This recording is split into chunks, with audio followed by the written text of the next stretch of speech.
नमस्कार। मुद्दा तो है मैं आपका स्वागत है। मैं हूं आपके साथ ब्रजेश चौक से। आज मुद्दा है कांग्रेस का ऐलान, वोट चोरी पर घमासान। जी हां, प्रदेश की सियासत में इन दिनों फर्जी वोटर्स के मुद्दे पर गरमा रही है। कांग्रेस अब खुलकर बीजेपी और चुनाव आयोग पर निशाना साध रही है। पीसीसी चीफ जीतू पटवारी ने दावा किया है कि 13 अगस्त को वो चुनाव चोरी का बड़ा खुलासा करेंगे। उनका कहना है कि 2023 के विधानसभा चुनाव में गड़बड़ी हुई। हालांकि कांग्रेस ने इससे पहले अपनी हार की वजह लाडली बहना योजना और ईवीएम को भी बताया था, लेकिन अब फोकस फर्जी वोटर्स पर है। उधर बीजेपी ने इन आरोपों को नकारते हुए कांग्रेस पर संवैधानिक संस्थानों का अपमान करने का आरोप लगाया है। कुल मिलाकर वोट चोरी के आरोपों ने कई सवाल भी खड़े कर दिए हैं। उन सवालों को भी हम आपके सामने रखेंगे, लेकिन पहले देखिए ये रिपोर्ट।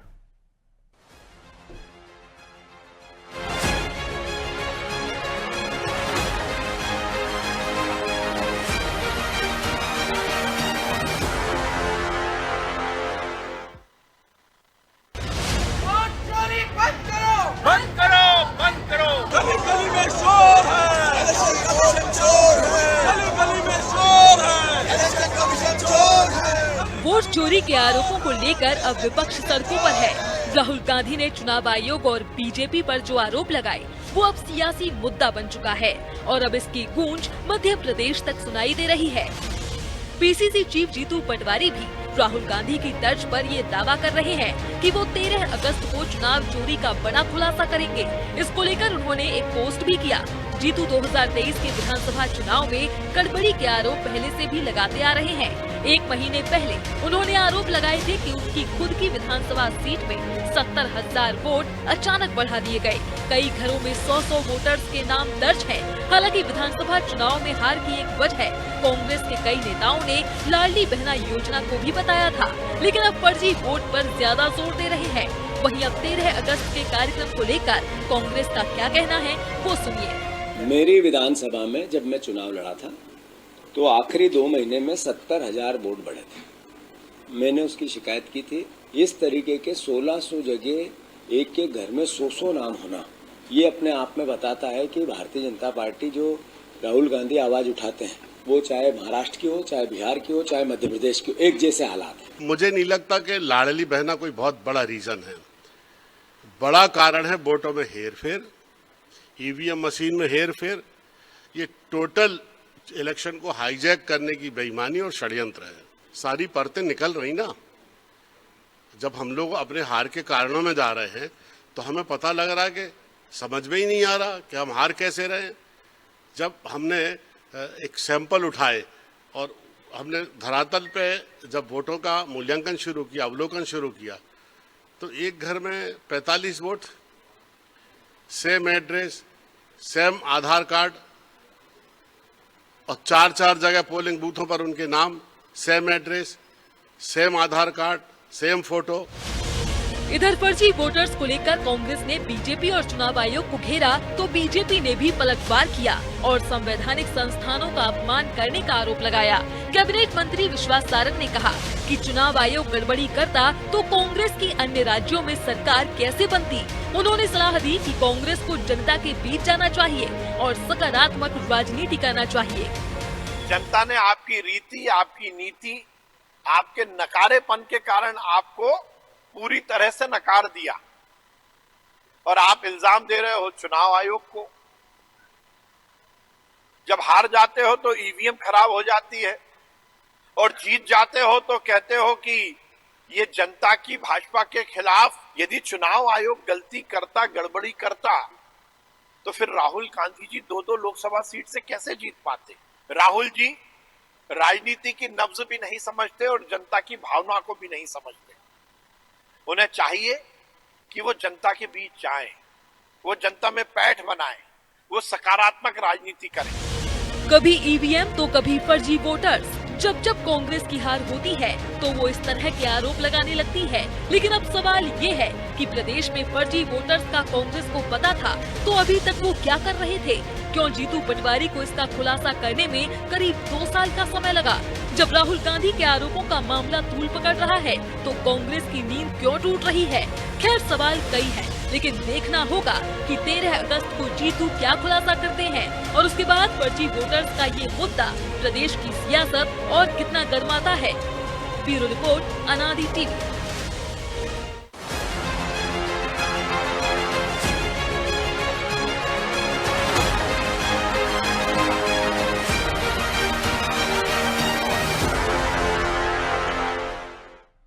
इस मुद्दे पर चर्चा शुरू करें उससे पहले वो सवाल जो जरूरी हैं।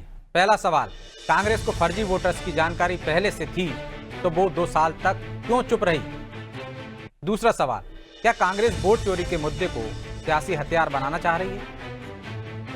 तीसरा सवाल, वोट चोरी मामले का काउंटर बीजेपी कैसे करेगी? चलिए इन सवालों के साथ इस मुद्दे पर चर्चा शुरू करते हैं। चर्चा में हमारे साथ मौजूद हैं बीजेपी प्रवक्ता डॉक्टर गुलरेज शेख, कांग्रेस प्रवक्ता राहुल राज और हमारे सहयोगी प्रभु पटेरिया। गुलरेज जी, राहुल जी, बहुत बहुत स्वागत है आपका। और शुरुआत गुलरेज जी आपसे ही करते हैं। जीतू पटवारी को आप सुन ही रहे थे, वो कह रहे हैं 2 महीने में, पहले कहा था हालांकि उन्होंने 70,000 वोट बढ़ गए थे, एक मकान में 100 वोट हैं। और अब मुकेश नायक कह रहे हैं कि लाडली बहना योजना से नहीं जीते आप लोग, आपने वोट की चोरी की है, ईवीएम से और फर्जी वोटिंग के सारे आपने मध्य प्रदेश में सत्ता में वापसी की है, क्या बरकरार है? देखिए साहब, यही कांग्रेस कहती थी कि अभी तक कह रही थी, और आप वरिष्ठ पत्रकार हैं, 2 वरिष्ठ पत्रकार पैनल में बैठे हैं, आपने भी ये सुना था कि लाडली बहना के कारण कांग्रेस को शिकस्त हुई। एक ये बात कहते थे ये लोग। अब एकदम से इन्होंने एक यू टर्न लेना शुरू किया है कि लाडली बहना से तो कुछ नहीं हुआ है, वो तो वोट का हुआ है मामला। आपने कव्वाली सुनी है कभी? मैं आपसे पूछना चाहता हूँ। सुनिए। तो कव्वाली में क्या होता है, 2 लोग होते हैं, 2 कव्वाल होते हैं, वो बैठ के गाते हैं और बाकी सब पीछे बैठ के ताली बजाते हैं और बोलते हैं हाँ हाँ जी हम भी देखेंगे, हाँ हाँ जी हम भी देखेंगे। तो वो 2 कव्वाल हैं, राहुल गांधी और प्रियंका गांधी। और बाकी सब ये जीतू पटवारी हुए या इनके मीडिया प्रभारी हुए, वो ताली बजा के जो बोलते हैं ना, हाँ हाँ जी हम भी देखेंगे, हाँ हाँ जी हम भी देखेंगे, ये वही चल रहा है। राहुल गांधी बोलते हैं कि मैं एटम बम फोड़ूंगा, तो फिर उसके बाद ये कह देते हैं कि मैं भी फोड़ूंगा, जीतू पटवारी। फिर कुछ दिन बाद बोले मुकेश नायक कि मैं भी फोड़ूंगा। तो वो कव्वाली चल रही है, मजे लीजिए, बाकी कोई मतलब नहीं है। देखिए, राजनीति जो होती है ना, चुनावी राजनीति, वो सड़क पे जाके होती है, लोगों के बीच में जाके होती है, अपनी पैठ बना के होती है। कांग्रेस ने नौटंकी बना दिया है राजनीति को, चुनावी राजनीति को, कि वही लोग कभी बोरी लेके आ जाते हैं विधानसभा में, कभी सांप लेके आ जाते हैं। तो जो काम इनको सड़क पे करना चाहिए वो सदन में करते हैं, जो सदन में करना चाहिए वो सड़क पे करते हैं। संगठन है नहीं, नेता है नहीं, नेतृत्व है नहीं, विचार है नहीं, तो बातें करते हैं। तो कुछ तो भी लेकर आते हैं, कुछ पटकथा लिखते हैं और उसको एग्जीक्यूट करते हैं, फाइनली फर्क कुछ नहीं पड़ता है। तो सीधे जवाब क्यों नहीं दे देते? जो वो आरोप लगा रहे हैं चुनाव आयोग दे दे, चुनाव आयोग नहीं दे तो आप दे दें कि कहाँ फर्जी वोटिंग का वो कह रहे हैं, तो बता दें कि भाई जनता को। देखिए, इनका दोगलापन तो इससे ही समझ में आ जाता है। एक तरफ से जो एसआईआर की गतिविधि एक्सरसाइज हो रही है वहां बिहार में, उसका ये विरोध करते हैं और यहाँ पे उल्टी बात करते हैं। तो इनकी कोई सर पैर की बात नहीं है। इन्होंने एक तरीका बना लिया है कि जो संवैधानिक संस्थाएं हैं उनको बेइज्जत करो, उसको बदनाम करो और नाच ना जाने आंगन टेढ़ा वाला काम करो कि भैया हम तो इसलिए हार रहे हैं क्योंकि ये आंगन ही टेढ़ा है, इसलिए नाच नहीं पा रहे हैं। वरना राहुल गांधी तो बहुत बड़े नचनीय है। तो राहुल जी, वो कह रहे हैं नौटंकी बना दिया आपने सदन को भी, जो काम सड़क पे करना चाहिए वो सदन में करते हो आप, और सदन में करना चाहिए वो सड़क पर करते हो। कैसे भरोसा करें? और 2 साल लग गए। यदि वो कह रहे थे जीतू पटवारी कि 70,000 तो रिकॉर्ड रख देते सामने, जनता के सामने, उसके लिए इतना इंतजार करने की क्या जरूरत थी कि राहुल गांधी खुलासा करेंगे इसके बाद आप खुलासा करोगे? वो तो कव्वाल की तुलना कर रहे हैं। अब गुलरेज शेख जी को कव्वाली का ज्यादा शौक है तो उसका मैं कुछ नहीं कर सकता, लेकिन बहरहाल ब्रजेश जी, सवाल राहुल गांधी और मोदी जी का नहीं है, सवाल विपक्ष का और सत्ता पक्ष का नहीं है, सवाल भाजपा कांग्रेस का नहीं है, सवाल है आपके और मेरे उस एक वोट का। संविधान ने आपको और मुझे अधिकार दिया है कि आपके एक वोट की कीमत, मेरे एक वोट की कीमत उतनी है जितनी प्रधानमंत्री और राष्ट्रपति की। अगर एक घर में 80 वोट निकल रहे हैं, अगर एक ही व्यक्ति का जगह जगह नाम निकल रहा है, एक एड्रेस पे बहुत सारे लोग आ रहे हैं, छोटे छोटे फोटो, सारे तथ्य राहुल गांधी जी ने पब्लिक डोमेन में रखे। ये बात गंभीरता से समझने की है कि सवाल हम कर रहे हैं चुनाव आयोग से। चुनाव आयोग एक स्वतंत्र संस्था होता है। जवाब कौन दे रहा है? भारतीय जनता पार्टी, उसके नेता और उसके प्रवक्ता। भाई, हमने तो सवाल चुनाव आयोग से किया, इन्हें तो चिंता होनी चाहिए। अगर मान लो ब्रजेश जी किसी मतदाता सूची में फर्जी वोटर हैं, तो इन्हें ये चिंता क्यों नहीं सता रही कि वो कांग्रेस को वोट ना दे दें? क्योंकि ये जानते हैं कि वो फर्जी वोटर किसने जुड़वाए और वोट किसको कर रहे हैं। अगर बतौर ईमानदारी से देखा जाए राजनीतिक परिवेश में, तो इन्हें तो चिंता होनी चाहिए, धन्यवाद देना चाहिए राहुल गांधी जी का कि आपने इतने फर्जी मतदाता पकड़े। और जो आपने 2 साल की बात कही ब्रजेश जी, पूरा अध्ययन किया कि भाई आखिरकार हमारे हार के पीछे के कारण क्या है, कौन सी जगह त्रुटि पाई जा रही है। तो हमने उन सूचियों को खंगालते जो तथ्य सामने आए वो राहुल गांधी जी ने रखे और सिलसिलेवार सभी राज्यों का वर्णन एक एक करके आपके सामने आएगा। यहाँ जीतू पटवारी जी ने आपसे कहा कि 13 तारीख को वो तथ्य सामने रखेंगे। कल रीवा में उनका दौरा है जहां वो वोट चोरी का सत्याग्रह भी करने वाले। देखिए विजय जी, सीधी सी बात है, लोकतंत्र पे बड़ा प्रहार हुआ। अगर वोटों की चोरी हो रही है और इस पे बतौर नेता विपक्ष जो एक संवैधानिक पद पे बैठे हैं वो चुनाव आयोग से सवाल कर रहे हैं, पूरी भाजपा लगी हुई है कि चुनाव आयोग को बचाओ। क्यों बचा रहे हो भाई? एक स्वतंत्र संस्था जो गड़बड़ी कर रही है उससे नेता विपक्ष सवाल कर रहा है, आपको क्या तकलीफ है? आज जब पैदल मार्च हो रहा है लेकिन वो ये भी तो पूछ रहा है राहुल जी कि भाई जहां आप जीतते हो वहां कोई दिक्कत नहीं है। राहुल गांधी दो जगह से जीत रहे हैं, वहां पे सब ठीक है, और जहां हारते हो वहां पे कभी ईवीएम बोलते हो आप, कभी बोलते हो कि साहब वोट चोरी कर ली। देखिए विजय जी, जहां एक ग्राफ होता है किसी चीज का, जहां पैटर्न बिगड़ता है वहां जांच की जाती है, और जांच में अगर खामी पाई जा रही है, ये तो आंखों देखी मक्खी कौन निकलता है, सबके सामने है ना। उन्होंने तथ्य रखे, वो तो गुलरेज जी ने भी देखे। गुलरेज जी कह दे भाई मीडिया के लोग गए उस एक घर में जहां 80-80 लोगों के वोट निकल रहे हैं, मतलब तथ्यों को आप झुटलाना चाह रहे हो। और वो संविधान जिसने एक गरीब आदमी को भी एक वोट का अधिकार दिया है, उसके अधिकार को आप छीन रहे हो। वो बात नेता विपक्ष उठा रहे हैं तो आप आगे आ रहे हो और ये कह रहे हो कि नहीं साहब वोटों की चोरी नहीं हुई। तो क्या ये मानते हो कि वोट आपने जुड़वाए? भाई गुलरेज जी, आपको चिंता होनी चाहिए अगर मध्य प्रदेश में फर्जी वोटर है तो। कहीं उन्होंने कांग्रेस को वोट दे दिया तो इतनी गारंटी कैसे है कि जितने फर्जी वोटर हो तो आपको ही वोट देना है? यानी आप जानते हो, आपको चिंता ही नहीं है मतदाता सूची में फर्जी वोटर जुड़ रहे हैं, उसकी चिंता नहीं है। चिंता यह कि राहुल गांधी जी वो मुद्दा क्यों उठा रहे हैं। गुलरेज शेख जी, जनता साफ तरीके से देख रही है कि सवाल चुनाव आयोग से है और जवाब समूची भाजपा दे रही है। ठीक है, छोटा जवाब दीजिए गुलरेज जी। जी देखिए, चुनाव आयोग जाने, राहुल राज और इनकी पार्टी जाने और राहुल बाबा जाने, हमको कोई मतलब नहीं है उससे। लेकिन अगर ये टारगेट करते हैं कि मोदी जी के ऊपर, हमारी प्रदेश की सरकार के ऊपर, तो कौन जवाब देगा? हम ही जवाब देंगे ना। बाकी आपको जो करना है, जिस प्रकार से डील करना है, इलेक्शन कमीशन ऑफ इंडिया ना मेरा है ना तेरा है वाला विषय है, ये तो सबका है।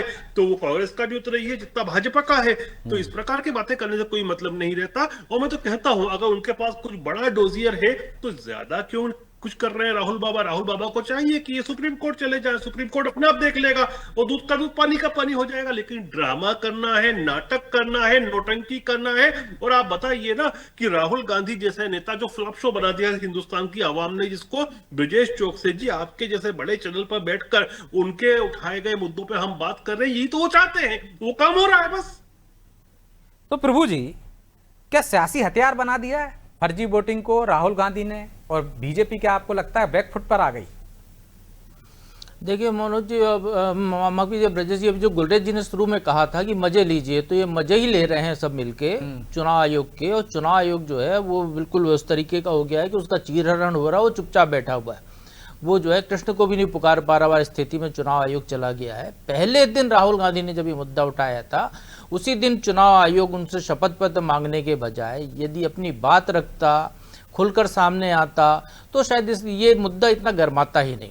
लेकिन आप चूंकि जबरदस्ती उस मुद्दे को तूल देने की कोशिश कर रहे हैं। और शुरुआत कहाँ से हुई है? शुरुआत चुनाव आयोग की गलती से हुई है। कायदे से देखा जाए तो आपने बगैर कोई पहले से ऐलान किए हुए, मान लीजिए चुनाव होने हैं तो पहले से तय संवैधानिक तय अधिकार तय है कि 5 साल में चुनाव होगा।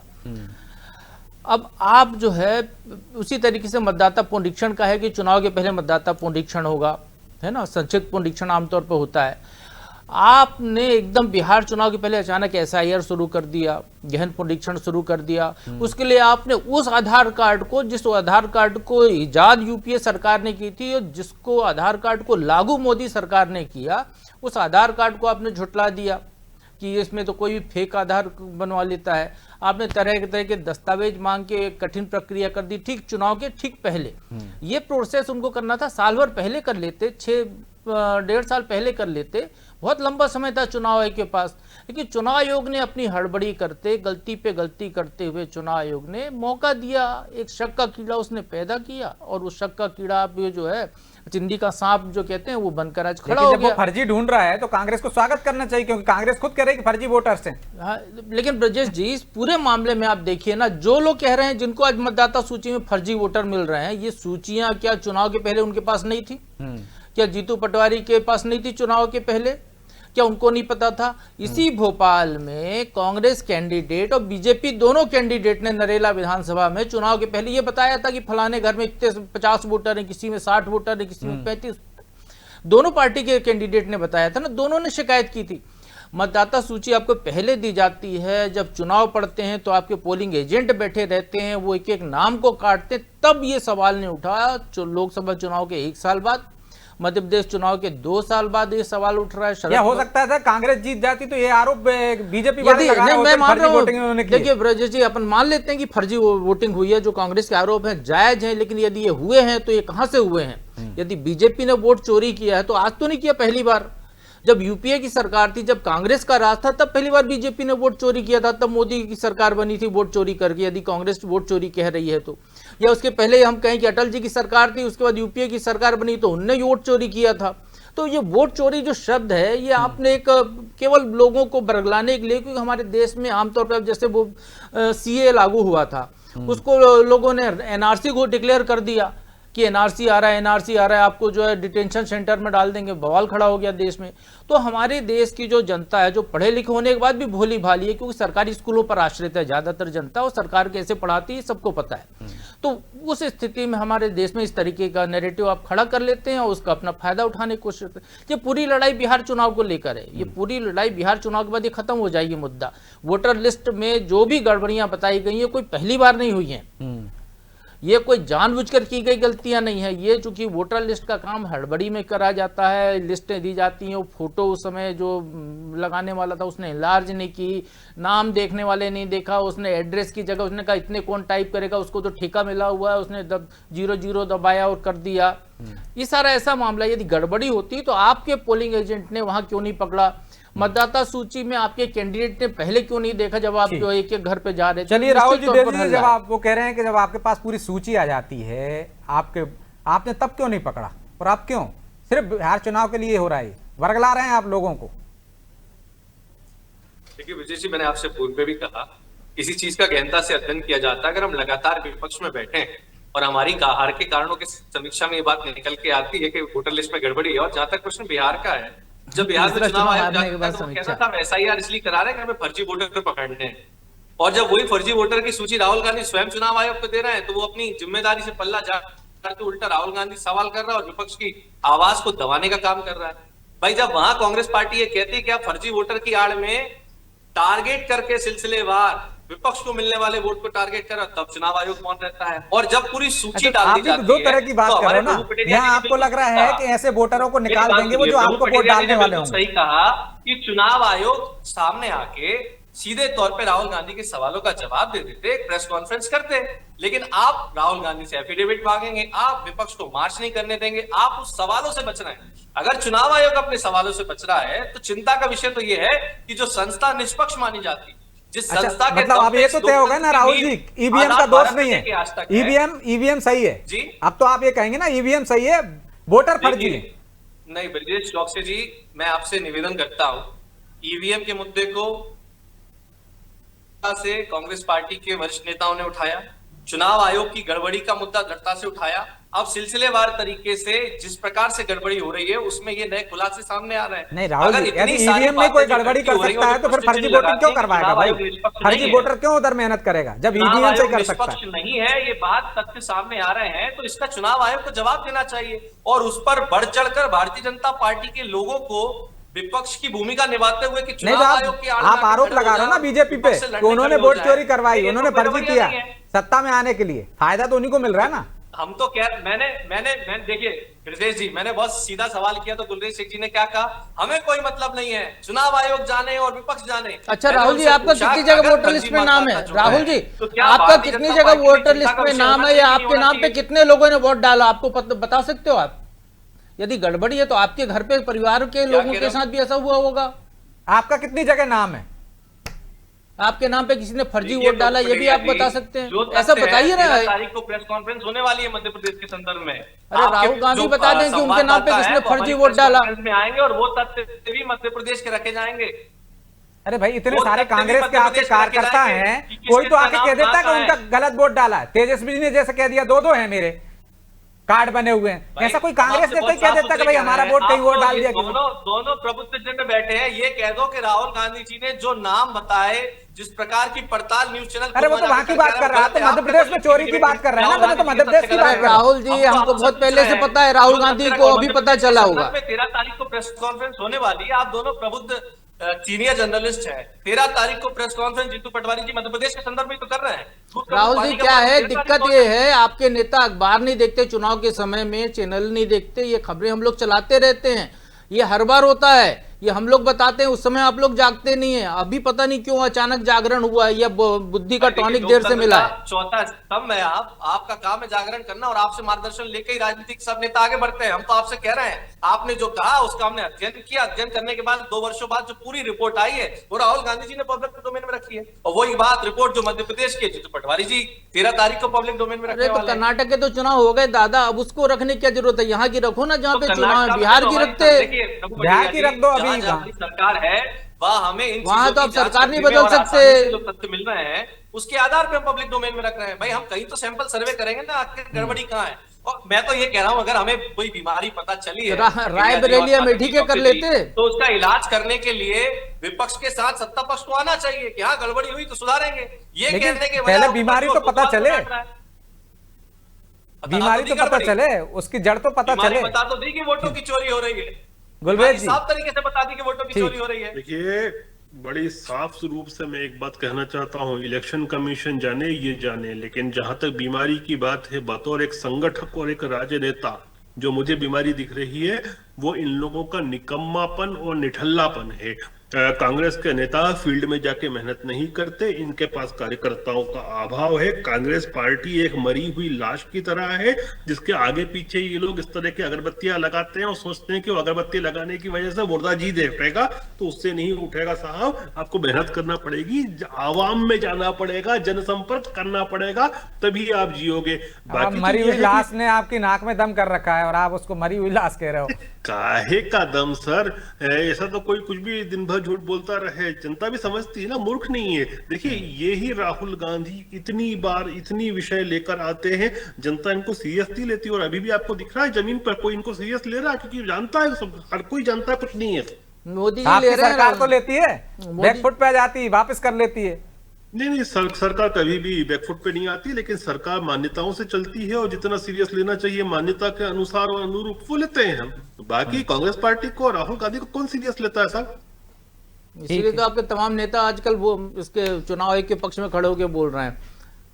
सीरियस नहीं लेते तो सुनना ही नहीं थी उनकी बात। प्रभु जी, बड़ा स्पष्ट कह रहा हूं मैं चुनाव आयोग का, और हमको क्या करना, चुनाव आयोग के बारे में गुलरेज जी, आपके नेता, कांग्रेस जब कह रही है, आपके नेता भी चुनाव आयोग से कहें कि आगे सामने स्पष्ट करे आयोग कि कहाँ गड़बड़ी है नहीं है, वो सारी चीजें रख दे, बिल्कुल पानी दूध अलग अलग हो जाएगा सब। अब मैं सुप्रीम कोर्ट आप लोग चुनाव आयोग की पैरवी करने लगे मीडिया में आके, तो स्वाभाविक तौर पर जो है उधर से हमला होगा। ना, हम भाजपा की पैरवी करते हैं, हमको चुनाव आयोग की नहीं कर रहे। और फिर आप कह रहे हो कि हम अगर चुनाव आयोग को ये कहें, भाई वोटर लिस्ट में गड़बड़ है या नहीं, ये चुनाव आयोग बोले ना कि गड़बड़ नहीं है। आपके नेता क्यों बोल रहे हैं? पटेरिया जी, मैं तो बड़ा साफ साफ कहता हूँ कि कांग्रेस पार्टी हर संवैधानिक संस्था को फुटबॉल बना दी है, उस पर लात मारती है। चलिए, माफी चाहता हूँ गुलरेज जी, क्योंकि समय की बाध्यता है, इसलिए चर्चा को यहीं विराम देना होगा। आप दोनों का बहुत बहुत धन्यवाद। तो अब ईवीएम के बाद फर्जी वोट आ गए, वोट की चोरी हुई है। अब ईवीएम दोष मुक्त हो गई है या वाकई में फर्जी वोटों से सत्ता में आ रही है लगातार बीजेपी, ये तो जनता जानती है बेहतर तरीके से कि जनता के बीच में कौन है। लेकिन क्या ईवीएम में यदि गड़बड़ी कर सकते थे तो फर्जी वोटर क्यों लाते, ये भी एक बड़ा सवाल है जिसका जवाब नहीं है। लेकिन सारे सवाल जो उठ रहे हैं उनके जवाब तो चुनाव आयोग को देना चाहिए, ताकि जनता में जो भ्रम की स्थिति है या जो आरोप हैं उसकी सही बात सामने आ सके। इसका इंतजार रहेगा। बहरहाल मुद्दा तो है में इतना ही। मुझे दीजिए इजाजत और आप देखते रहिए अनादि टीवी। नमस्कार।